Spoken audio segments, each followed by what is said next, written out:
Olá, alunos da Univesp. Então, estamos retomando esta nova semana de aula e com um tema diferente do que vocês viram nas semanas anteriores. Nós vimos a parte de contabilidade financeira, agora vamos ver a parte de contabilidade gerencial, que trata basicamente, vocês estão olhando no slide, a questão de custos e orçamento, né? Então, vamos lá. Nós temos duas partes, uma parte de custo e a parte de orçamento, que vocês verão. Então, custos e preços. A gente precisaria de um módulo, né, uma disciplina só sobre isso. Então, eu vou passar rapidamente. Os principais conceitos, a formação de preços, que é interessante vocês dominarem, e o break-even point, o que é? É um ponto de equilíbrio, né? Com base nesse ponto de equilíbrio, eu posso tomar decisões para estar acima ou para estar abaixo. Então, vamos lá. Terminologias básicas. Eu espero que vocês nunca mais confundam gastos com despesas e com custos. Gasto é uma expressão genérica, que pode ser tanto custo ou despesa, tá bom? Despesa é aquilo que você já entende, que já foi para a DRE, já consumiu, não vai gerar mais benefício. Uma despesa com refeições, já comeu, acabou, né? Não tem.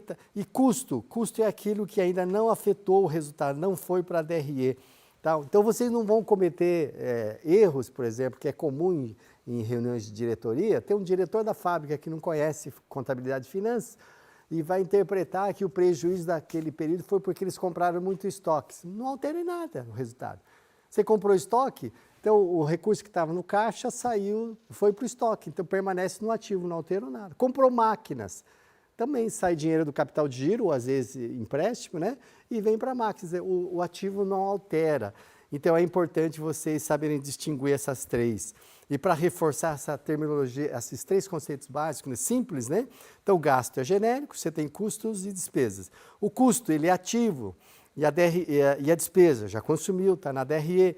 Tá? E aonde está no ativo, ou no estoque, ou no investimento, estoque, matéria-prima, produtos, investimento imobilizado, etc., né? E assim sucessivamente, tá bom? Como que os custos se comportam? Vocês já viram, né? Eles podem ser fixos ou variáveis. E vocês já têm uma noção até intuitiva, né? Fixo são os gastos, né? Ou custos, ou despesa, né? Que não são afetados pela quantidade. Então, o exemplo clássico é o aluguel. Você paga o aluguel de um galpão, se você produzir uma unidade ou 5.000 unidades, o custo fixo total é o mesmo. E é o variável? É óbvio, né? O variável é o que varia, então o que é afetado pela quantidade produzida. Então, matéria-prima, se você comprar 100 unidades ou 5.000 unidades, então o custo variável total ele vai aumentar, tá? Então, isso aqui é bastante óbvio e é importante que vocês passem a dominar para entender a relação entre eles, tá bom? E nós temos também aqui, ó, outra classificação dos livros, que são diretos e indiretos.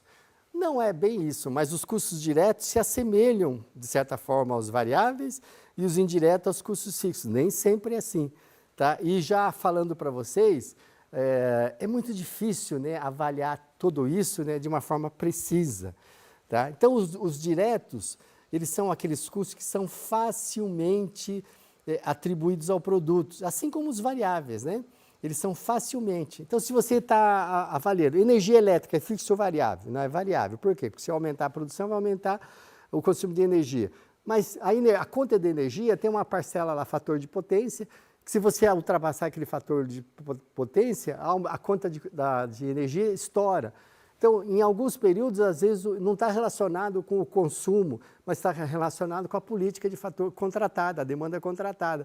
Então, energia, custo fixo ou variável? Não sei, na dúvida, deixa como fixo mesmo, tá bom? Então, é isso que nós queremos dizer como facilmente.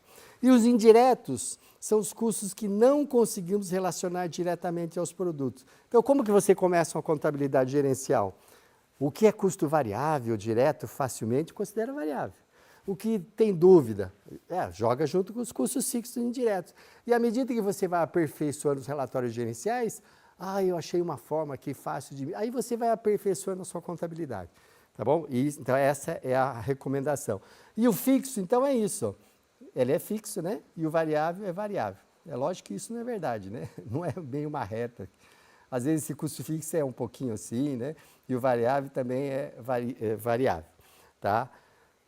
Responda rápido, falso ou verdadeiro? Verdadeiro ou falso? Porque vai cair na prova, tá bom? Custos fixos são variáveis por unidades e o outro, custos variáveis são fixos por unidades. Parece um jogo de palavras, é verdadeiro. Tá? Então vocês reflitam para saber por que disso. É claro que vocês já entenderam, tá? Mas é só ler aí e seguir as aulas e na prova vocês vão acertar. Tá? Aqui tem os quiz. E em relação agora ao tempo, né? Como que o custo se comporta no tempo?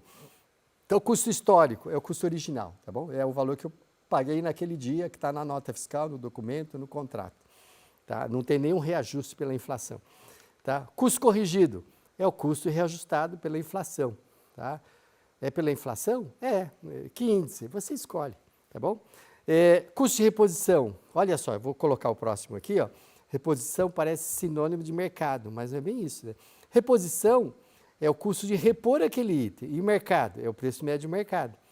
Mas se o comprador é bom, ele conseguiu renegociar, discutir, pechinchar, então o custo de reposição ele envolve também os efeitos das negociações. Então essa é a diferença sutil entre os dois.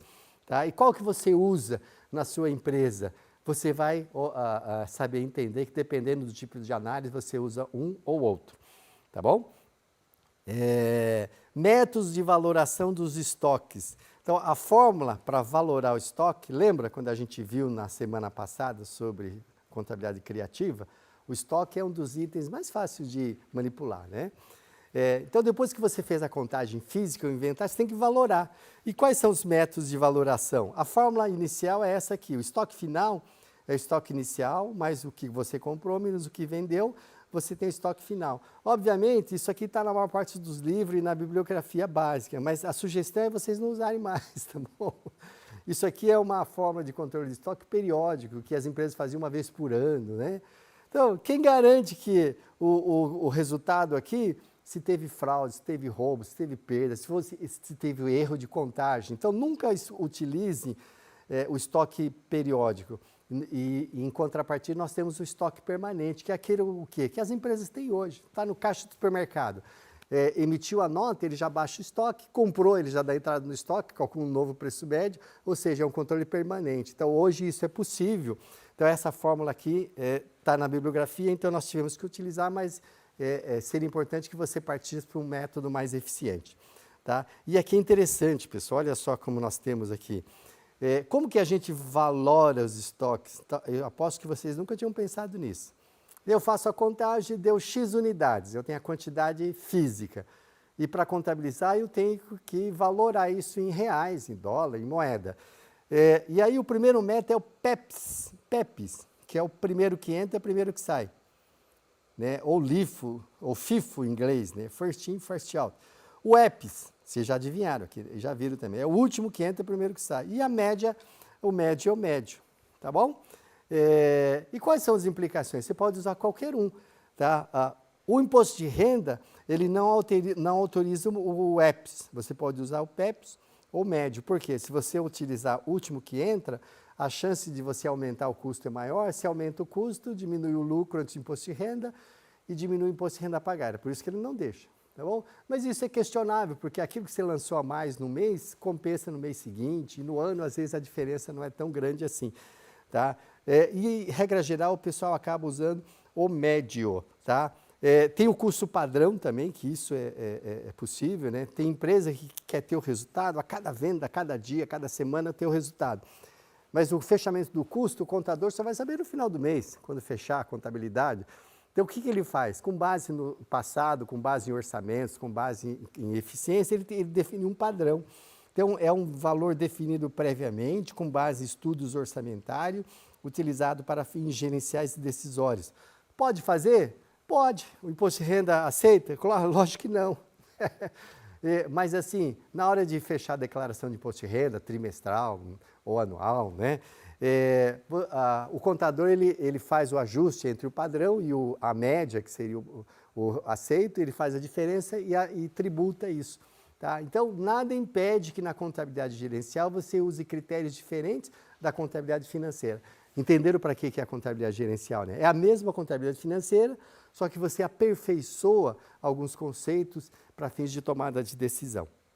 Tá bom? Como eu havia dito, então, evite usar o periódico, né? Faça controle permanente, tá?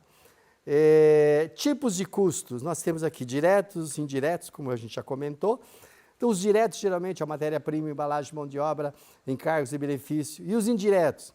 A água, a própria energia, que pode ser direto, geralmente joga como indireto, telefonia, internet, manutenção, limpeza. Cesta básica, alimentação, assistência médica.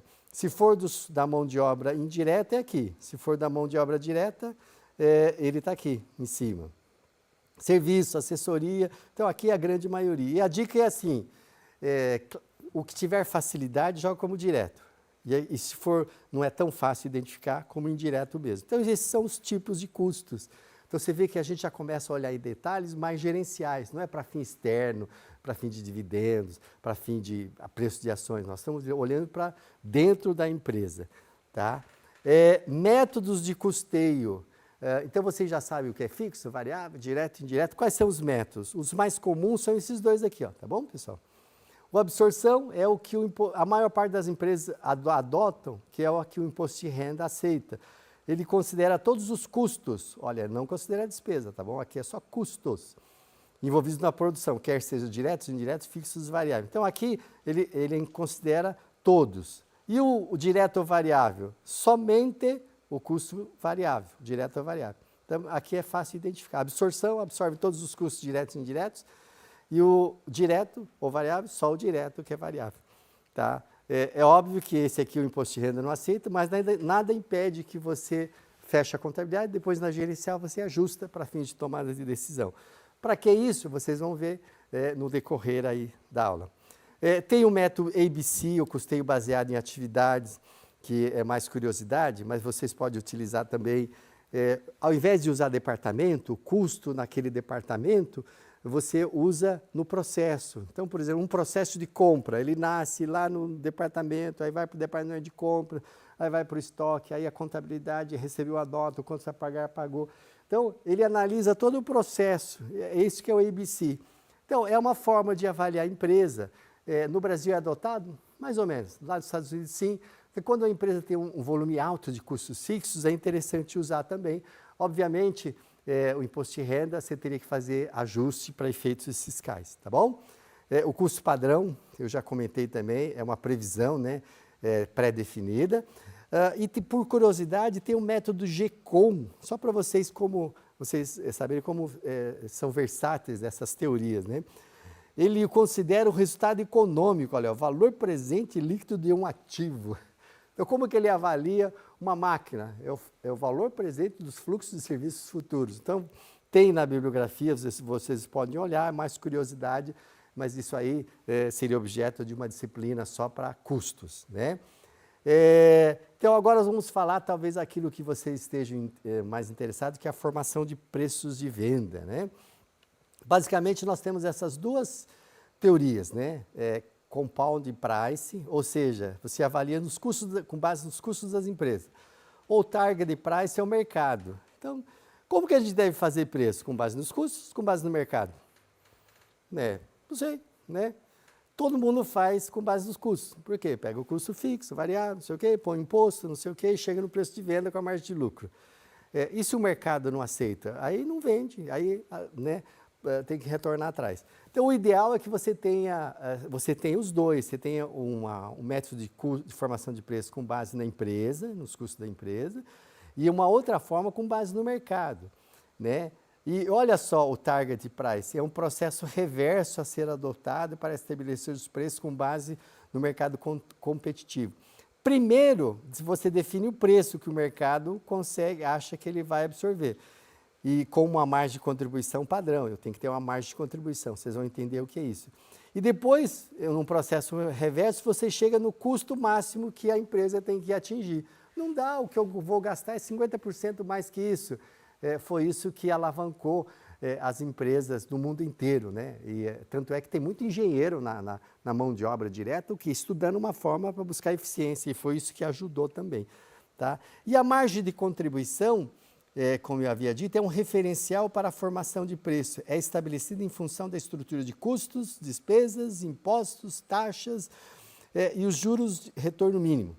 Para fins de precificação, pode ser expressa em markups percentuais e multiplicadores ou divisores. Vamos ver o que é isso. Tá bom?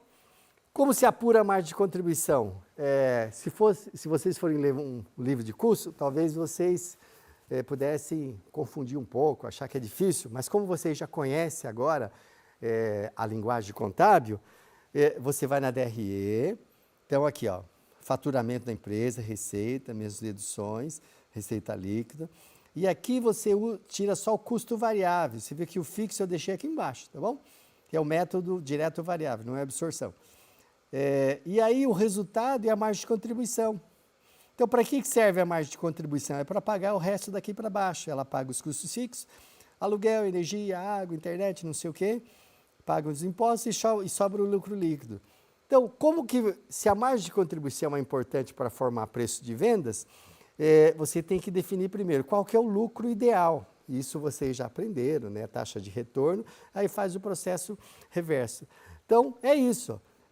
Se a margem de contribuição aqui em valor é 4.400, aqui no nosso caso aqui deu 44%. Então, é isso que vocês entenderam, a margem de contribuição, e podem rever esse vídeo, ler o material, as planilhas, né? Vocês vão reforçar o aprendizado. Essa é a margem de contribuição, tá bom? Então, a margem de contribuição pode chegar também, o 1 menos despesas variáveis, menos custos variáveis, chega na mesma margem de contribuição de 44%. Então, essa é a informação que você passa para os precificadores. A margem aí desse trimestre, 44%. Então, eles fazem os preços lá, tá bom? E como se apura, então, o preço de venda? Nós já dissemos anteriormente que é com base no markup. E eram dois, divisor ou multiplicador. Tanto faz, né? Os dois são o mesmo. O markup divisor, você apura dessa forma.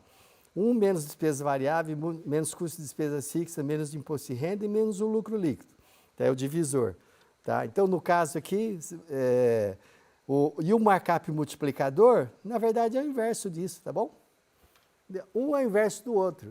É o 1 fração, 1 dividido pelo outro.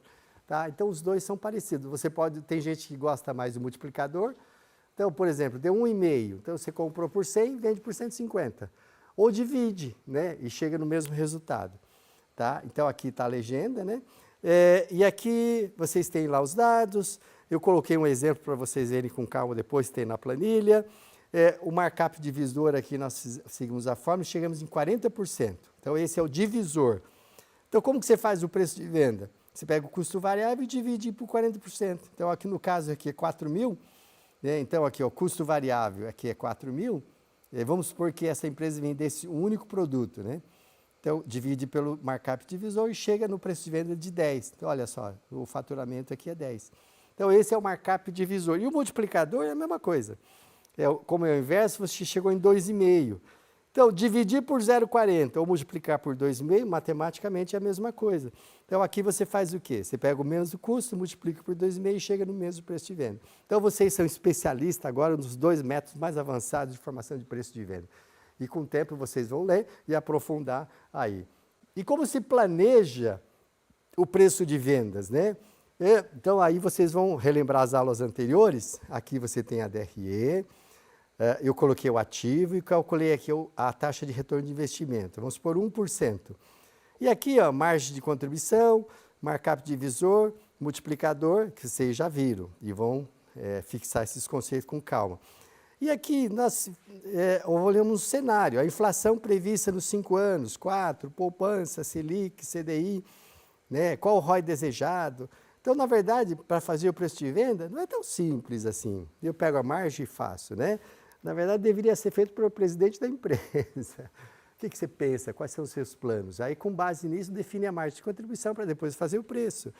Então, aí você pode usar essa planilha que que está disponível, pode usar a função atingir meta do Excel, que é maravilhosa, né? E aí você simula. Vamos supor que eu queira aqui uma taxa de retorno de 2%, ou 3%, ou 5%. Aí você simula aqui junto com a alta direção e aí você chega na margem de contribuição e nos preços de venda necessários, tá? Não vou repetir aqui, porque vocês já viram nas aulas anteriores, mas é unir o que vocês aprenderam agora, questão de conceito de margem de contribuição, com os anteriores, tá bom? Resumindo, quem deveria fazer o preço de venda, eu já disse, todos deveriam ser envolvidos, inclusive a alta direção. E para finalizar, alguns conceitos, né, do ponto de equilíbrio. Vou estourar o tempo um pouquinho, né? O que é ponto de equilíbrio?